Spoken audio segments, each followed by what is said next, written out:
अस्सलाम वालेकुम। आपको आज के प्रोग्राम में खुशामदीद कहते हैं। आज प्रोग्राम में मुझे दो हवालों से बात करनी, एक तो मुल्क की सियासत पर और दूसरा हमारे खेल के जो हालात हैं, क्रिकेट के हालात हैं, उस पर भी बात करनी है। पहले जरा मैं चाहूंगा क्रिकेट पे क्योंकि बात करनी है, जो ऑस्ट्रेलिया के खिलाफ सीरीज में हमारे हालात रहे हैं उस पर हम बात करेंगे। बड़ा अच्छा शानदार पैनल हमारे साथ मौजूद है, मगर पहले जरा असेंबली के हवाले से बात हो जाए। आज पनामा लीक्स के मामले पर जो है वो बातों से ज्यादा मामलात जो है वो लातों, घोंसों और थप्पड़ों पर आ गए और असेंबली का इजलास था। आज ही आगाज हुआ था और बड़ी खूब हंगामा आ रही हुई उसके अंदर। पहले भी, इससे पहले पिछले इजलास में भी हमने देखा था आमने सामने हुए, मगर सिर्फ बातों तक महदूद रहे। मगर आज वो हदें जो है वो पार कर ली गई। असेंबली के इजलास में जो कुछ हुआ इसकी फुटेज आप सब लोग देख रहे हैं, देख भी चुके होंगे। किसने शुरू किया, किस तरह से शुरू हुआ, ये सानवी बहस है। मगर जो कुछ हुआ ये नहीं होना चाहिए था, इस पर सभी लोग एग्री करते हैं। और असेंबली के अंदर बड़े अच्छे लोग भी मौजूद हैं, सुलझे हुए लोग मौजूद हैं, बड़ी शानदार तकरीरें होती हैं। मगर ये जो कुछ हुआ ये पाकिस्तान की असेंबली के अंदर अनप्रेसिडेंटेड है। और हम इससे पहले बाहर के मुल्कों के हालात देखते थे, वहां पर असेंबलियों के अंदर जो कुछ होता था, मगर ये शुक्र अदा करते थे कि हमारे यहां इस तरह का कोई जो है वो ट्रेंड नहीं है, इस तरह के हालात नहीं है। मगर आज जो है ये अनहोनी भी हो गई। और ये सिर्फ कौमी असेंबली में नहीं हुआ, आज केपीके की असेंबली में भी एक इसी तरह का वाकया हुआ, जहां पर जो है वो जमात इस्लामी और पीपी के अरकान सामने आए। और फिर पंजाब असेंबली में भी आज खूब हंगामा हुआ। ये आखिर क्यों हुआ? प्रोग्राम के पहले हिस्से में इस पर बात करने के लिए मेरे साथ जो दो लोग मौजूद हैं उनका मैं तारुफ करा दूं। इकबाल मोहम्मद अली साहब एमक्यूएम के रहनुमा है, मेंबर कौमी असेंबली है। इकबाल भाई बहुत शुक्रिया, आपने हमारे लिए वक्त निकाला। अली मोहम्मद खान पाकिस्तान तहरीक इंसाफ के रहनुमा हमारे साथ टेलीफोन लाइन पर मौजूद हैं। अली आपका भी बहुत शुक्रिया। मैं अली आपसे आगाज करना चाहूंगा। पीटीआई जो है वो आज हमने देखा जो है वो उनका रवैया बड़ा जारहाना था। इससे पहले भी हमने इजलास पे देखा। आज जो कुछ हुआ, जो हंगामा आराई हुई, आपको क्या लगता है ये सब कुछ क्यों हुआ? कौन जिम्मेदार है इसका? बिस्मिल्लाहिर्रहमानिर्रहीम। आपको मेरी आवाज आ रही है? जी जी अली, आवाज आ रही है आपकी। शुक्रिया। अल्लाहुम्मा सल्ली व सल्लिम मुबारक अला सय्यिदिना मुहम्मद रसूलुल्लाह सल्लल्लाहु अलैहि वसल्लम। पहले तो मैं कैटेगोरिकली आपको एक जवाब दे दूं, उसके बाद मैं तफसील में बात करूंगा अगर टाइम हुआ, कि जिम्मेदारी मैं समझता हूं हुकूमत की है और उसकी वजह मैं बताता हूं। मैं चूंकि असेंबली में मौजूद था और मैंने ये देखा कि शाह महमूद कुरैशी साहब ने जब स्पीच अपनी खत्म की तो उनके वजीर आए शायद फकान अबाती साहब हमारी बेंचों की तरफ, और उधर से उन्होंने कुछ शायद तल्ख को इशारा या बात ऐसी कर दी जिससे बात बिगड़े। लेकिन असल में अगर आप देखें तो सारा जो हंगामा आराई है और जो वज़रा ने जो पेशकदमी की, साथ में फिर नून लीग के एमएनएज़ आए, सब कुछ अपोजिशन बेंचों पे हुआ। सवाल यह है कि हुकूमती अराकीन और हुकूमती वज़रा बिलखुसूस, जिसमें कुछ चंद तो इंतहाई सीनियर वज़रा हैं जिनकी कोई चौथी, पांचवी, छठी टर्म है, उनका अपोजिशन की बेंचों पे लड़ाई की नीयत से आना और वहां पे धक्कम पेल और उनसे ये मैं समझता हूँ एक तो ये नामुनासिब बल्कि कंडेमेबल है, बहुत गलत इकदाम है। और उसकी शायद वजह ये है कि आपने देखा होगा पिछले एक हफ्ते से हुकूमती वज़रा और सीनियर वज़रा बिलखुसूस जो हैं वो, उनकी अगर आप देखें टोन बड़ी एग्रेसिव हुई थी। शायद उनको कोई सेंस हो रहा है क्योंकि उनका केस कमजोर है या जो भी उनकी वजह है, अपनी अपनी वजारतें एक लिहाज से उसका काम रोक के वो सारा दिन सुप्रीम कोर्ट में आके बैठे होते हैं। हुकूमती वजीर का सुप्रीम कोर्ट में कोई काम नहीं है क्योंकि केस मियां मोहम्मद नवाज शरीफ साहब का बेइज्जत वजीर आजम नहीं, बेइज्जत उनके एक जाती हैसियत में केस है। अब इस तरह से हुकूमती वज़रा का, और देखें आप किसी भी इंडिपेंडेंट एनालिस्ट से पूछेंगे तो आपको वो बताएंगे कि हुकूमत पे जिम्मेदारी बहुत ज्यादा आयद होती है। ठीक है, अच्छा अली जरा साथ रहिएगा। जी अपोजिशन का जो काम है वो एहतजाज करना है। अपोजिशन क्या कह रही थी? एक मिनट दीजिएगा, आप फिर बाद में बोल लीजिएगा। उस पर लाथे मारने और लड़ाई, और देखें इसमें at the end of the day loser कौन है? लूजर इसमें जमहूरियत है, क्योंकि जो बिल्कुल सही है, आपके पार्लियामान का, पार्लियामेंटेरियन का जो तकद्दुस है वही पामाल हुआ है ना। शेख रोहेल अस्कर साहब हमारे साथ है, मैं चाहता हूं जरा हुकूमत की राय भी ले लें। मुस्लिम लीग नून के मेंबर कौमी असेंबली है। शेख साहब बहुत शुक्रिया। शेख साहब आपको क्या लगता है ये जो आज जो कुछ हुआ क्यों हुआ, किस वजह से हुआ, क्यों ये लाइन जो लाइन थी वो क्रॉस कर गए? मुझे तो समझ नहीं आती, या तो फिर आप कुछ सवाए मनफी चीजें ढूंढने के और कोई काम नहीं है। दुनिया की सबसे मजहब कौम जो जैपनीज है, उनकी असेंबली में ये कुछ हो जाता है आपस में, एक घर में आपस में इख्तलाफ हो जाता है, आपस में तलखी बढ़ जाती है। अब ये अगर मैं हुकूमत की तरफ से अल्लाह माला मैं ये बात कहूंगा कि ऑपोजिशन ने इतना ज्यादा एक्सपोज किया कि उसको मजबूर होकर किसी को वहां पे अपने आप को फिर इसमें इन्वॉल्व करना पड़ा। अब अगर अपोजिशन से आप पूछेंगे तो मैं अभी सुन रहा था, अली मोहम्मद बड़ा नफीस आदमी है, बच्चों की तरह मुझे प्यारा भी है, लेकिन अब ये अपनी पार्टी को या अपने लोगों को अगर नहीं डिफेंड करेंगे तो ये तो फिर अपनी जमात से निकाले जाएंगे। अब ये कह देना कि हुकूमत के गुजरा जो है सुप्रीम कोर्ट में, भाई एक तल्लुक है, जमात के रुकन है, वो जमात के रुकन पहले हैं और गुजरा बाद में। अगर वो अपने मॉरली अहलाकी सपोर्ट के लिए जाते हैं तो मेरे ख्याल में इससे कोई शेख साहब ये डिस्कशन मेरे ख्याल में डिट्रैक्ट, वो तो अदालत के बाद जो हो रहा है वो उसको अभी छोड़ देना, असेंबली में ये सब कुछ नहीं होना चाहिए। तो पॉइंट ये था हुकूमत थोड़ा पेशेंस दिखाता है। आप पहली दफा है ना, तो आप चूंकि पहली दफा है इसलिए आपको इस बात का इल्म नहीं है। कई दफा हो जाता है, फ्रस्ट्रेशन हो जाती है, किसी को बात बुरी लग जाती है। अब मुझे मतलब कहने दीजिए, अगर आप मुझे इजाजत दें, तो अगर आप ये समझते हैं कि मेरी तरफ बहुत सारे एग्रेसिव लोग हैं तो मैं आपके एग्रेसिव लोगों के नाम गिनवा सकता हूँ, यानी कि मैं बहुत ज्यादा अपने आप को काम डाउन रखता हूँ।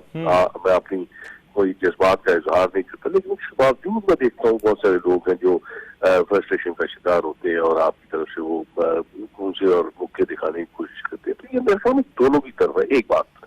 दूसरा, जैसे मैंने गुजारिश की कि दुनिया की असेंबलियों में ये होता है, आप जरा उठा के देख लीजिए। सर दुनिया में होता है तो इसका ये मतलब तो नहीं हम भी शुरू कर दें तो क्या हुआ? गलत ट्रेंड है ना, एक चीज गलत है, अगर वहां पर गलत होती है वहां पर नहीं होता, मगर आपके यहाँ पे भी मीडिया नहीं शेख साहब ये दलील नहीं हो सकती ना कि वो आप जापान वाले कर रहे हैं तो हम भी ना बैठा हुआ, मैं यहाँ आपको मनवाने के लिए नहीं बैठा हूँ, या मैं अपना मौका दे रहा हूँ, बस दैट्स इट। मैं तो अपने आप को बता रहा हूँ कि मजहब कौन है जैपनीज, उनकी असेंबली भी हो जाता है। कई बातें ऐसी हो जाती है जो एक दूसरे को नहीं पसंद आती, उस पर बढ़ जाती है। आप ये हो जाता है, इसको इतना नहीं। हाँ, बस आई गेट योर पॉइंट। ये इकबाल साहब बैठे हैं, जरा साथ में जरा इनसे भी राय ले लूं, ये जरा क्योंकि ये ना पीटीआई से है ना राय देनी है, मैंने आपको राय दे दी है, जरूरी नहीं कि आप सब लोग मेरी राय नहीं सर, आपकी अपनी राय है, आई रिस्पेक्ट दैट। मैंने जो अपनी राय देनी थी दे दी। मैं इस जरूरी इत्तेफाक करें या ना करें ये आपका ठीक हो गया। हाँ, ठीक हो गया। इकबाल साहब आप इसको किस तरह से देखते हैं? आज जो कुछ हुआ ये क्यों हुआ?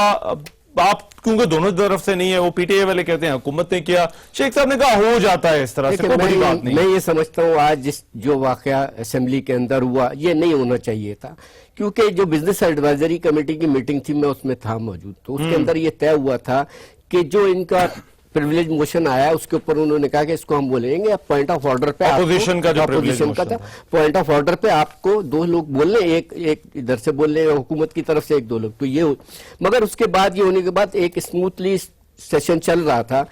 शाह महमूद कुरैशी साहब तकरीर करते करते एकदम जब उन्होंने नारा लगाया तो फिर वहां से बासी साहब उठ के आए, उन्होंने कुछ बात की मेरा ख्याल है उसके बाद से एकदम। और ये आज जो वाकया हुआ है कि मैं समझता हूँ बड़ा शर्मनाक वाकया है कि इसकी मिसालें दे रहे हैं कि दुनिया में होता है, मगर पाकिस्तान की तारीख में आज तक नहीं हुआ था। हम पहले भी देखते हैं और मीडिया आपका भी दिखाता रहा कि दुनिया में, जापान में, टर्की में, दूसरी जगह पे ये सारी चीजें होती रही। अल्हम्दुलिल्लाह पाकिस्तान में ये चीज आज तक नहीं, मगर आज जिस तरीके से ये हुआ और हमारी माँ बहनें भी बैठी हुई थी वहाँ, जो गालम गलोच हुई है वहाँ पे। हाँ, ये तो सिर्फ वो विजुअल है ना जो हम देख रहे हैं स्क्रीन के ऊपर, वो सुनी नहीं, वो दूसरी चीजें जो है उससे अब शर्मिंदगी हो रही थी। और सबसे बड़ी बात ये कि आप ये देखें आज स्कूल के बच्चे आए हुए तो ऊपर गैलरी में बैठे हुए, आज वो घर किससे वो आज वो करके आए होंगे, आज हम असेंबली देखने जा रहे हैं वहां पे ये सारी चीजें, तो आज वो क्या इंप्रेशन लेके गए होंगे बच्चे वहां पे असेंबली में कि एक हमारे स्कूल की असेंबली होती है पहले, तो यहाँ पे भी असेंबली हुई है, ये असेंबली क्या। तो ये जो चीज है मैं समझता हूँ कि आज इसको मैंने स्पीकर साहब से बाद में मैंने बात की, उन्होंने कहा अब इसके ऊपर रूलिंग लेनी चाहिए कि आइंदा के लिए एक ऐसा कानून वज़े किया जाए कि इस किस्म के, ठीक है आपके इख्तलाफात अपने हैं, जो भी बोलना आप आर्गूमेंट करें, आप एक दूसरे से इख्तलाफ राय रखें जो भी, मगर ये हाथापाई और इस किस्म की लैंग्वेजेस इस्तेमाल करना मैं समझता हूँ एक बहुत गलत बोल है। लेकिन मेरा ख्याल है जो कुछ हुआ वो नहीं होना चाहिए, इस पे तो सब इत्तेफाक करते हैं। अब उसकी कोई तौजीहात दी जा रही है मुख्तलिफ, नॉट नेसेसरीली हर चीज से एग्री किया जा सकता है। इकबाल साहब हमारे साथ मौजूद है और ब्रेक के बाद क्रिकेटर्स अब्दुल कादिर साहब और सरफराज नवाज साहब और सोहेब अलवी हमारे साथ होंगे और हम फिर बात करेंगे कि पाकिस्तान की सियासत के हालात तो ये हैं जो हमने आज देखे, जो कुछ असेंबली में हुआ, क्रिकेट के मैदान में, खेल के मैदानों में भी पाकिस्तान के हालात अच्छे नहीं और उसका जिम्मेदार कौन है, इस पर हम बात करेंगे। इस ब्रेक के बाद वापस आ रहे हैं।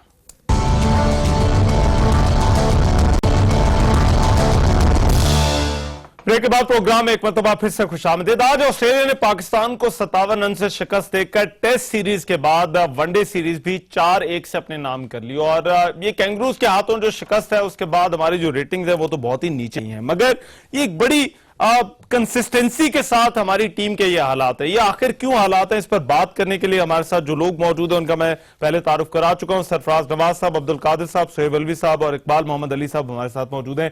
कादिर भाई, मैं आपसे आगाज करूंगा। सर, ये क्यों हालात है हमारे, क्या वजह है कि हमारी क्रिकेट के भी वही हालात हो गए हैं जो हमारी सियासत के हैं? देखें, एक तो नीयतें खराब हैं, दूसरा नॉन क्रिकेटर्स लोगों को जो है वो क्रिकेट बोर्ड उनके कब्जे में है, रीजन सिस्टम जो है, रीजनल सिस्टम वो भी सारा नॉन क्रिकेटर्स के कब्जे में है और पाकिस्तान की टीम जो है वो गोरों के कब्जे में है। तो जब ये सारा कुछ ही जरखेज है, हमारी हिस्ट्री ने बड़े हिस्टोरिक क्रिकेटर्स पैदा किए, आज भी वो जिंदा हैं। आप शुरू हो जाए मुश्ताक मोहम्मद, आसिफ इकबाल, माजिद खान, जहीर अब्बास, मियादाद, मोहसन खान और इसके साथ भी कई होंगे। तो आप इनसे तो काम नहीं लेते और गोरों के हवाले टीम करते हो जो सारी बदबख्तियां करते हैं और हमारे लोग उनके साथ मिल जाते हैं, कैप्टन वगैरह सारे। आप मुझे ये बताएं कि सुहेल खान को कैसे आप टीम से बाहर कर सकते हो, और आप मुझे ये भी बता दें कि रिजवान को जो अननेसेसरली टूर करवाए जाते हैं वो इंटरनेशनल लेवल पे फेल हो जाता है, आप उसको टीम में दोबारा इंडल्ज कर देते हो। शर्जील खान बेस्ट प्लेयर है वनडे का एंड T20 का, लेकिन आप उसको टेस्ट में भी ले आते हो और समी असलम जैसा एक बंदा जो कि मैं समझता हूं हमारा फ्यूचर है, आप उसको टीम से बाहर कर देते हो। फिर आप जब जाते हो तो आपके लाइकिंग डिसलाइकिंग का एरा बड़ा जो है एरिया वो बहुत स्ट्रांग है। आपने आमर को आज तक ड्रॉप नहीं किया, जबकि सुहेल खान ने 5 आउट किए वर्ल्ड कप में अपना इंडिया के खिलाफ। उसके बाद आपने उसको इंग्लैंड को लेकर गए तो पहले 3 टेस्ट मैच नहीं खिलाया आपने, लेकिन आखिरी 2 टेस्ट मैच जब खिलाए तो उसने 5-5 आउट कर दिए। फिर आपने उसको न्यूजीलैंड में खिलाया, फिर उसने आउट करके दे दिए, लेकिन वो हर मर्तबा वनडे से भी बाहर हो जाता है, T20 से भी बाहर हो जाता है।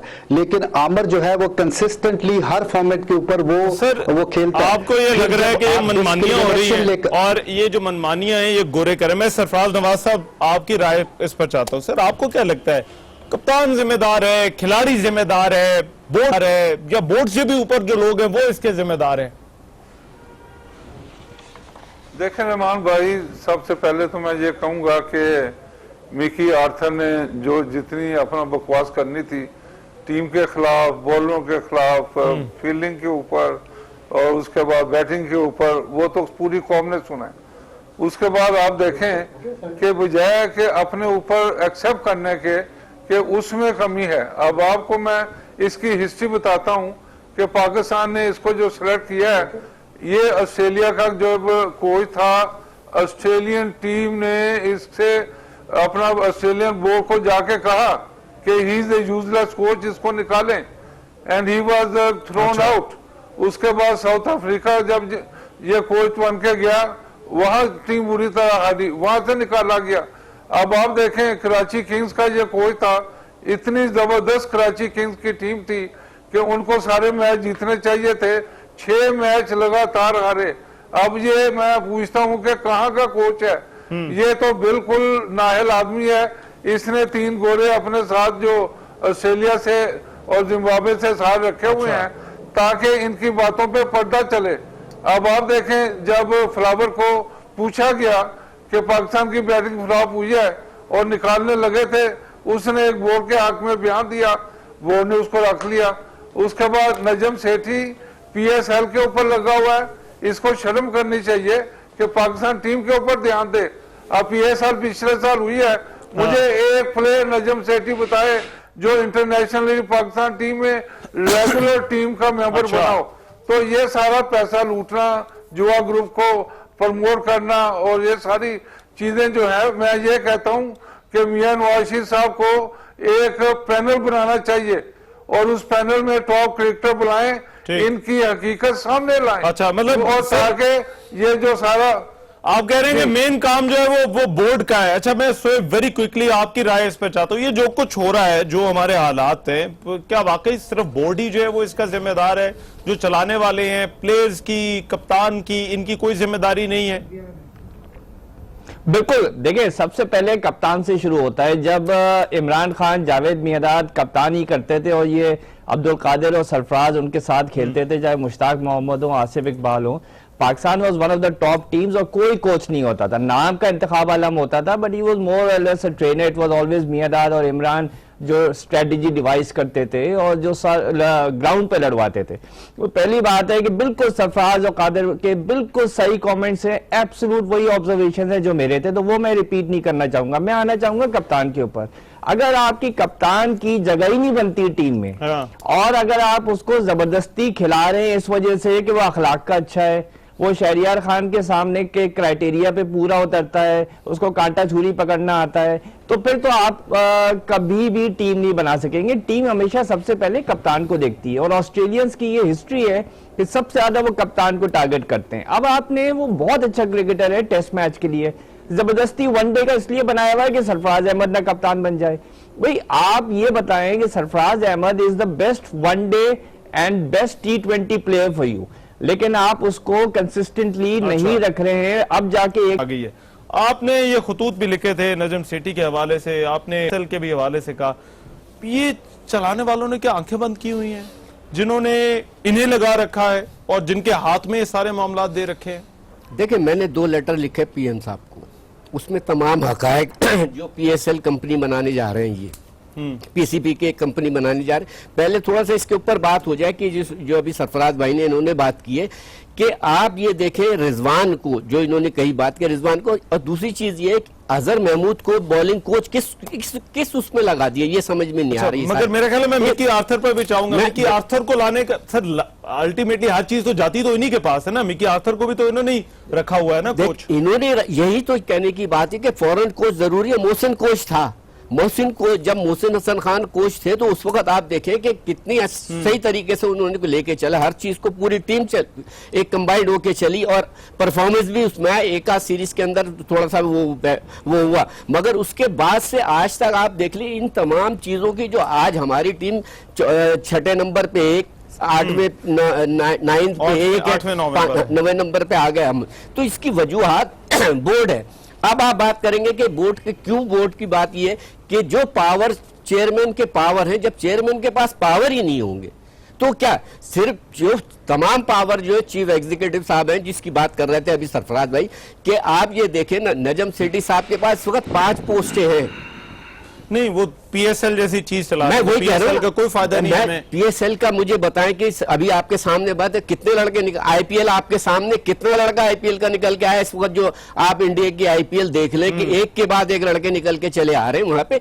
तो मसला ये कि अब आप PSL आपने एक कराई, आपने उठा के उसको अब कंपनी बनाने के चक्कर में किस तरीके से, कैसे कंपनी बनाएंगे? IPL है, BPL है, बिग बैश है और ये आपका वेस्ट इंडीज प्रीमियर लीग है। आप जो देखें कि IPL को वो 10 साल हो गए वो प्राइवेट करने, कंपनी बनाने, मगर नहीं बना सके। ये सिर्फ PSL वाली आपने बात कर दी कादर में, PSL का फायदा है अब, क्योंकि ये दोबारा शुरू होने जा रही है, तो मैं इस वजह से यही सवाल आपके सामने रखता हूं। मुख्तसरन मुझे ब्रेक पर जाना है, मगर पहले मैं आपका कॉमेंट चाहता हूं, PSL का फायदा है कोई हमें?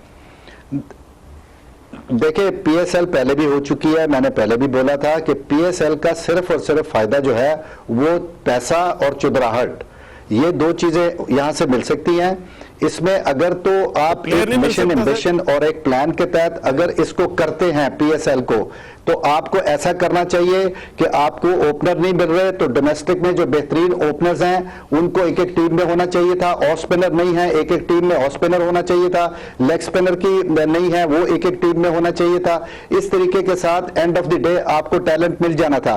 लेकिन क्योंकि जो लोग भी इक्तदार में हैं वो इतने नालायक हैं, नामाकूल लोग हैं कि वो जो कुछ भी करते हैं वो पावर और पैसे के लिए वो सारा खेल खेलते हैं, बाकी सारा दिखावा है। अच्छा ठीक है, मैं चले ब्रेक पे जाना मगर पहले comment कादिर भाई ने कहा ना पैसे के लिए, आप देखें पिछली पीएसएल पहला पीएसएल जो हुआ है कि आपको तकरीबन 95 करोड़ रुपए का वो हुआ पांच फ्रेंचाइज के उसके ऊपर। अब आपने क्या किया कि 65 करोड़ रुपए उन फ्रेंचाइज को दे दिए वापस।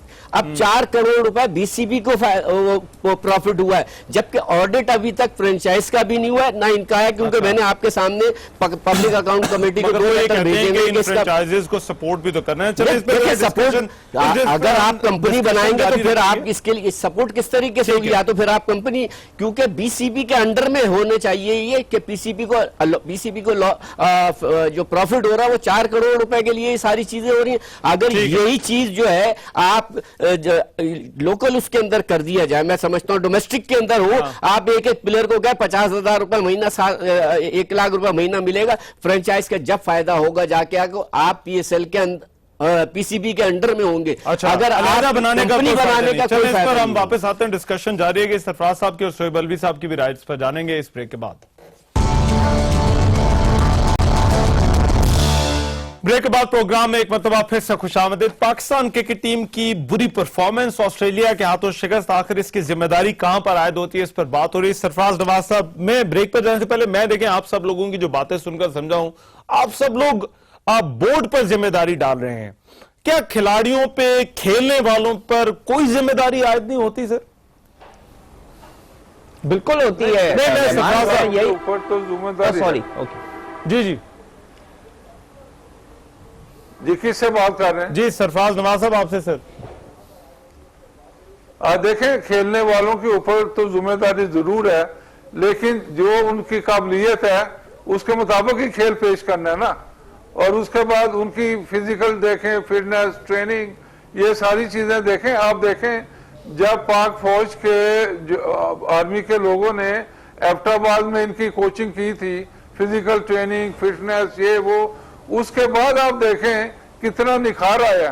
दे वेंट टू इंग्लैंड, इंग्लैंड में इनकी running on the field, catching, उसके बाद बैटिंग में इंप्रूवमेंट हुई और 2-2 से बराबर सीरीज बराबर करके आए हैं वहां। और अब जब से ये मौजूदा अंग्रेजों के हाथ में गए, टीम इतनी तबाह हो गई है। अच्छा। उसके बाद देखें क्रिकेट बोर्ड में लॉलेसनेस चल रही है, लाइकिंग, डिसलाइकिंग। इजाज भट्ट ने एक कानून बनाया था कि 2 तनख्वाहों वाले क्रिकेट बोर्ड में नहीं आ सकते। अब आप देखें बासत को जूनियर सिलेक्शन कमेटी का चेयरमैन बनाया हुआ है, साथ वो सुई नॉर्दर्न गैस का अभी अपना मैनेजर है, वहां से तनख्वाह ले रहा है।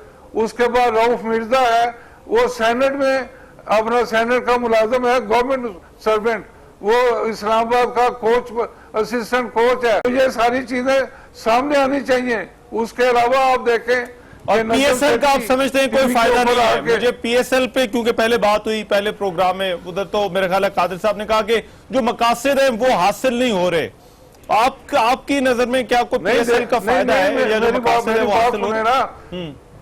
और रहमान भाई एक मिनट मेरी बात मुकम्मल थोड़ी करने दे। अब गवर्निंग बोर्ड के जो 8-9 आदमी है, उनमें एक आदमी ना टेस्ट प्लेयर ना मुझे फर्स्ट क्लास क्रिकेटर नजर आता है। उसके बाद जो गवर्निंग इन्होंने एग्जीक्यूटिव कमेटी बनाई हुई है, वो अपना उसमें 3 आदमी है जो नॉन क्रिकेटर हैं। तो ये बोर्ड चल सकता है? मैं यही इसीलिए कह रहा हूं कि पूरी कौम रो रही है और इनको शर्म नहीं आती कि पाकिस्तान के जो 20 करोड़ अवाम है वो दुआएं मांग रहे हैं, अपने टीवी तोड़ रहे हैं, लेकिन ये बेशर्म होके फिर रहे हैं। जी ठीक है, राइट। शोएब आपकी राय क्या है? मैं फिर उसी बात पर वापस आता हूं कि खिलाड़ियों के हवाले से क्या कप्तान बदलने से कुछ हासिल होगा, और फिर जो हमारे प्लेयर्स हैं आमिर, उमर अकमल, हफीज पर खास तौर पर बात हो रही है इन तीनों पे कि इनकी परफॉर्मेंस पर एक बहुत बड़ा क्वेश्चन मार्क है। देखिए, जब 2013 की भी ये चैंपियंस ट्रॉफी थी, मैं जब से कह रहा हूं कि आप वही पुराने घोड़ों के ऊपर रिस्क ले रहे हैं। हर 3 साल बाद घुमा फिरा के कहते हैं टैलेंट नहीं है, और उन्हीं लोगों को वापस लेके आते हैं। पूरी एक लॉबी है, पूरा पैसा कमाने की एक जिसको कहते हैं ना कि कंस्पिरेसी है। साफ साफ बात यह है कि आपने आइडेंटिफाई करना है कि कौन से प्लेयर हैं जो अब स्पेंड फोर्स हैं, जो अब 1990s की वनडे क्रिकेट खेल रहे हैं, आज 21st सेंचुरी की वनडे क्रिकेट नहीं खेल रहे हैं। यू हैव टू नाउ, जब आपने नंबर 10 और नंबर 9 पे पहुंच ही गए हैं, तो फिर आप अपने जूनियर्स को खिलाएं कि भाई नंबर 9 से नीचे नीचे क्या जाएंगे आप। तो आपने अब हफीज और आपने शोएब मलिक और इन जैसे सारे प्लेयर्स को, अब अजहर अली को वनडे क्रिकेट से बिठाना है। आपने सरफराज अहमद को कप्तानी देनी है दोनों फॉर्मेट्स की। सरफराज अहमद से ही ओपन कराएं, जैसे एडम गिलक्रिस्ट ओपन करता था वैसे सरफराज अहमद कर सकता है, और उसने वर्ल्ड कप में प्रूव किया है। उससे आपकी नीचे जगह निकलेगी। आप इमाद वसीम जैसे प्लेयर्स को ज्यादा चांस दें, आप सोहेल खान को खिलाएं। उसका कोच कहता है कि जी वो 10 ओवर के बाद थक जाता है, तो वनडे में या T20 में तो आपने यही इतने ओवर कराने होते हैं। एक मिनट दीजिएगा, वो बैटिंग अच्छी कर लेता है, उसने एक प्रूव मिनट किया है। दीजिएगा। मैं अब्दुल कादिर साहब, आपने कुछ प्लेयर्स के नाम लिए, उन लोगों के नाम लिए थे आपने जिनको होना चाहिए टीम के अंदर।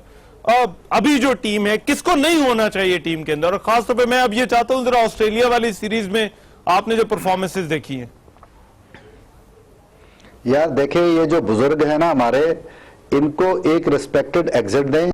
ये अपना फैसला खुद करें या क्रिकेट बोर्ड इनका फैसला करे। अब देखो, बहुत हो गई है कि आप ने, अगर ये हम बड़े नामों के साथ टीम को खिलाते हैं और रिजल्ट वही होता है। अब नवाज को चांस दिया, उसने प्रूव कर दिया, यानी जब आप उनको मौका देंगे तो तभी वो कुछ कर सकेंगे ना। अगर ये बुजुर्ग हमारे जो हैं, ये 5-5 मैच में अगर फेल होते हैं और छठे में ये 100 भी कर देते हैं, तो वो 5 मैचों का जिम्मेदार कौन है जिससे कंट्री हारी, भाई टीम वो हारी, जो सारा कुछ। 50 तो और टीम वो जो 50 और 100 करते हैं, उसमें बॉलें भी तो कितनी खा जाते हैं, कितनी डॉट बॉल्स कर देते हैं। आप ये देखा है हमारे बॉलर्स जो हैं, अच्छा, उनकी फिजिकल फिटनेस नहीं रहती। क्योंकि ये शोएब ने पॉइंट मेंशन किया था कल, अच्छा, बात क्रिकेट ये है, ये देखिए, आज की क्रिकेट नहीं खेल रहे। ये जो शोएब ने कहा कि 1990s की क्रिकेट खेल रहे हैं सारे ये पुराने जो लोग हैं। नहीं, बिल्कुल मैं समझता हूं ये बड़ी अच्छी बात की है इन्होंने। उसकी वजह क्या है कि जो सिलेक्शन कमेटी हमारी है, उनको अभी तक ये सेंस ही नहीं है कि ये 3 फॉर्मेट की क्रिकेट है। T20 में T20 के प्लेयर होने चाहिए, वनडे की टीम जो अलग होनी चाहिए, टेस्ट की टीम अलग होनी चाहिए। अब देखिए, टेस्ट के अंदर जो लोग होने चाहिए, उसको आप, अजहर अली बेहतरीन टेस्ट प्लेयर है, उसको साइड पे कर दो, मिसबा को साइड पे कर दो, यूनस को साइड पे कर दो, और आप असद शफीक को साइड पे कर दो। अब असद शफीक जो है वो वनडे में खेल सकता है, उसको मेच्योर करें ताकि वो वनडे के अंदर जो है उसको फेल होने दे। लेकिन वो ऐसा प्लेयर है कि वो वनडे में भी एक दिन अपने आप को ना मनवा लेगा। लिहाजा आपके अंदर वो आंख होनी चाहिए। जैसे आप शर्जील को टेस्ट के लिए आपने मुंतखब किया, ये गलत सोच थी। उसको वनडे T20 तक रखें और वहां पे टेस्ट प्लेयर जो होता है वो छोड़ता है बॉल को, वो लंबी बारी लेता है। हाँ। तो मैं समझता हूं कि यही फुकदान नजर आता है कि तीनों टीमें ही सही नहीं बन रही। तो जब टीमें सही नहीं बनती और फिर उसमें लाइकिंग डिसलाइकिंग की एलिमेंट हो जाता है, तो फिर कहां पे खराबी रहेगी फिर टीम में। मैं इकबाल भाई, इस बहस को जरा समेटना भी है, मगर ये ऊपर वाले क्यों खामोश बैठे? ये सारे क्रिकेट, हम सबके दिल जुड़े हुए हैं इससे, और हारते हुए देखकर अफसोस होता है कि ये क्या हो रहा है। जो ऊपर बैठे हैं लोग, और बोर्ड से भी ऊपर की मैं बात कर रहा हूँ, आपने लेटर लिखे हैं, क्या वजह है? क्यों जो है वो नोटिस नहीं लिया जा रहा? देखिए, मैंने इसी वजह से PM साहब को, क्योंकि प्रिटेंडर चीफ वही है, मैंने इसी वजह से 2 लेटर लिखे और मैंने पब्लिक अकाउंट कमेटी में लेटर भेजा। वहां पे मैंने कहा कि इनकी ऑडिट रिपोर्ट मंगा जाए PSL की। हाँ। अभी तक उसका जवाब नहीं है। मैंने लेटर की कॉपी आपको दी अभी। सर, वो तो देखिए, मैं अब आप बात कर रहे हैं ना कि ऊपर जो बैठे हुए, ऊपर जो बैठे हुए, क्या ये ताकतवर है? मसला ये है कि ये पावरफुल, ये सारे पावरफुल लोग बैठे हुए। साहब, एक सवाल करें कि क्रिकेट कैसे ठीक हो सकती है? देखिए, जब ये सवाल कर दे इकबाल साहब को। अच्छा, वो मेरा ख्याल है कैसे ठीक हो सकती है? कादर भाई का सवाल आ गया, वो कहते क्रिकेट ठीक करनी है, कैसे करें? देखिए, ठीक करनी इसी तरीके से हो सकती है कि जब तक बोर्ड से चेंजेस नहीं आएंगी, आप पिछले 30 साल से उठा के देख लें, कादिर भाई जब बोर्ड ठीक बैठे होगा, हुए, टाइम देना, एक दो ही लोग घूम फिर के वापस आ जाते अजहर साहब, मुझे टाइम देना आपने प्लीज। से वापस आ गए। उसकी वजह यही है कि आपकी जो सिलेक्शन कमेटी है, हालांकि आप ये देखें कि सिलेक्शन कमेटी को भी देखना चाहिए कहां चेंजेस करने। हमारे यहाँ सबसे बड़ा मसला क्रिकेट के साथ ये है कि पीछे कोई लड़का नहीं है। आप यंगस्टर, जैसे इन्होंने बात की, यंगस्टर को ओपन देके चांस दे के अभी जैसे आपके सामने लड़के परफॉर्मेंस कर रहे हैं, तो ये सारी जब तक उस वक्त नहीं होगी इसके सिलेक्शन कमेटी। अब आप बताएं, मैंने तो खुद मैं जाता हूं जब भी कभी सिलेक्शन का हो जाता है कराची में स्टेडियम में, अब 400 लड़के का आप सिलेक्शन कमेटी में से कहां से लड़का निकालोगे आप? ठीक है, वहां पे सेलेक्टर आगे मेरा ख्याल मौजूद है, है वो देख रहे हैं। कादिर साहब कुछ कहना चाह रहे थे। जी, जी।